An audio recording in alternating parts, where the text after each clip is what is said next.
सभी भाइयों को जय देव, जय माँ भवानी और जय शत्रधर्म। तो भाइयों, कुछ दिनों से एक मुद्दा चल रहा है भारत देश में। सबसे पहले तो ये वीडियो महाभारत से जुड़ा एक प्रसंग सबसे खास। इस प्रसंग में बताया गया है कि महर्षि विश्वामित्र और अप्सरा मेनका की बेटी शकुंतला और पुरुवंशी राजा दुष्यंत के बीच गांधर्व विवाह हुआ और इन दोनों के पुत्र का नाम था भरत। अब राजा भरत को यह आशीर्वाद मिला हुआ था कि वो आगे चलकर चक्रवर्ती सम्राट बनेंगे और उनके नाम पर इस भूखंड का नाम भारत प्रसिद्ध हो जाएगा। यहीं से भारत को भारतवर्ष और भारत का नाम। तो भाइयों, जैसे कि आपने इस वीडियो में देखा, तो इसमें बताया जा रहा है कि भारत के 90 लोगों ने कहा है कि इसको इंडिया नहीं बल्कि भारत बोला जाना चाहिए। तो भाइयों, इसको लेकर कांग्रेस और बीजेपी आरएसएस की जो पोल है वो पूरी तरह से खुल चुकी है। तो भाइयों, इस देश का नाम सिर्फ भारत है और जो हिंदुस्तान नाम है इसको मुगलों ने दिया था। जो बाहर से मुगल भी नहीं थे, वो अरब क्रांतिकारी थे। मुगल तो बाद में आए हैं। तो उन्होंने सबसे पहले जब सिंध के रास्ते आए तो सिंधु पार के इलाके वालों को इन्होंने हिंदू कहना शुरू किया, जो कि एक गलत नाम है। ऐसा नाम कोई मिलता ही नहीं इतिहास में। और इसका जो सबसे पुराना नाम है वो भारत है। भारत से इसको बदलकर हिंदुस्तान किया और उसके बाद इसका नाम अंग्रेजों ने इंडिया रख दिया। लेकिन जो इसका सबसे पुराना नाम है, जिससे क्षत्रियों की इतिहास शुरू होता है, इसका नाम भारत है, जो कि महाभारत से भी पहले हुए राजा भरत के नाम पर है, जिनके वंशजों ने ही आगे महाभारत की पांडव और अर्जुन ने। और चंद्रवंश में दो शाखाएं हुई हैं।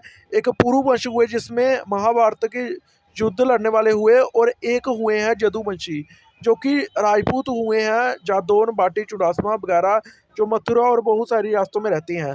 और पुरुवंशी में बहुत सारे क्षत्रिय आते हैं, जिसमें ज़्यादातर जो तोमर तंवर हैं, जैसे ग्वालियर की रियासत उनकी रही है। इसके अलावा श्योपुर रियासत जो कि चंबल में। इसके अलावा आप देख सकते हो कि इनकी तवरा बाटी में भी जो सीकर ज़िले में है, वहाँ पर इनकी रियासत रही है। इसके अलावा धौलपुर का नाम भी दौलन सिंह तोमर द्वारा बसाया गया था। भिवानी में इनकी रियासत रही है, हरियाणा के। और इसके अलावा कुरुक्षेत्र तक इनकी बसावट थी। और महाराजा नंदपाल तोमर जिन्होंने दिल्ली बसाई, सबको सब जानते हो आप उसको। और इसके अलावा आप देख सकते हो कि सोमवंश भी इसी चंद्रवंश का ही हिस्सा है, और वो भी पुरुवंशी ही है, पांडववंशी ही है, जिनकी आज के प्रतापगढ़ में रियासत है। इसके अलावा बलरामपुर में जनबार राजपूतों की, वो भी सोमवंशियों की शाखा है। इसके अलावा कनपुरिया क्षत्रिय जिन्होंने कानपुर बसाया, अमेठी में बहुत सारी उनकी जागीरें रही है। इसके अलावा सोम राजपूत भी इनसे ही निकले हैं। और इसके अलावा पहाड़ों की तरफ चले तो पठानिया राजपूत भी इन्हीं की शाखा है, जिन्होंने पठानकोट से लेकर नूरपुर, जो कि डोगरा बेल्ट में आता है लेकिन यहाँ हिमाचल में है, वहाँ तक हुकूमत की। इसके अलावा जंजुओं की बात करें तो उन्होंने तो खैबर पख्तून जो इलाका है वो पूरा उनका ही था। जो आज पोतोहार पंजाब है पाकिस्तान में, जो पीओके का बॉर्डर है, वो पूरा उनका ही था, जंजुआ राजपूतों का। इसके अलावा जराल जो कि राजा जनमेजय के भाई का नाम था राजा नाकाशेन, उसके ही वंशज आगे कालानौर में उन्होंने रियासत बनाई।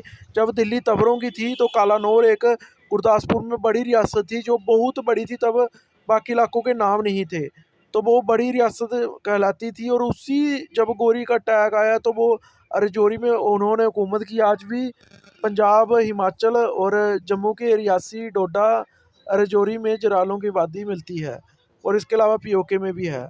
इसके अलावा अगर हम पाल डायनेस्टी की बात करें तो जैसे कि उनकी बहुत सारी रियासतें रही हैं। उन्ना में कुतलेहर रियासत कुतलेरिया राजपूतों की थी, वो भी पाल डायनेस्टी से हैं। इसके अलावा जंजुआ भी पाल डायनेस्टी से हैं। और इसके अलावा हम बात करें आज के पीओके कोटली की, तो वहाँ पर मंगराल क्षत्रियों की रही है, वो भी पाल डायनेस्टी से हैं। और भी बुटियार राजपूत और बहुत सारे वंश हैं जिनकी रियासतें पहाड़ी क्षेत्रों में रही है। और पांडवों को कुछ वंशजों ने कश्मीर पे भी हुकूमत की है, जो कि इसी पुरु वंश की शाखा से थे। और आज पूरे देश में पुरु वंश की क्षत्रिय शाखा रहती है। तो भाइयों, इतिहास को हमेशा से दबाया गया है और इतिहास अब खुलकर सामने आने लगा है। लेकिन ये बीजेपी, आरएसएस और कांग्रेस के अंत वक्त हमेशा से क्षत्रिय इतिहास दबाते ही आए हैं। और इस देश को सिर्फ भारत के नाम से ही पुकारना चाहिए, क्योंकि भारत नाम से पुकारोगे तो इसमें क्षत्रियों की झलक आपको देखने को मिलेगी।